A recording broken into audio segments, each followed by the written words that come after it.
Football प्रेमींनो, FIFA world cup 2026च्या मैदानात काल रात्री थरार आणि ऐतिहासिक विक्रमांची बरसात झाली।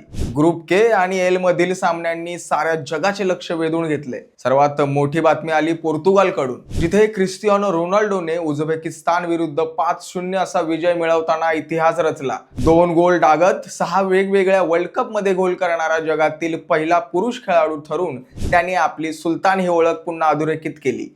या विजयासह पोर्तुगालचे वर्चस्व दिसून आले तर उझबेकिस्तानचे आव्हान संपुष्टात आले। याच ग्रुपमध्ये कोलंबियाने DR कॉंगोचा 1-0 असा पराभव करून थेट राऊंड ऑफ 32 मध्ये धडक मारली। कॉंगोच्या गोलकीपरने झुंजार खेळ केला, पण डॅनियल मुनोजचा 76व्या मिनिटाचा गोल कोलंबियाच्या विजयासाठी निर्णायक ठरला।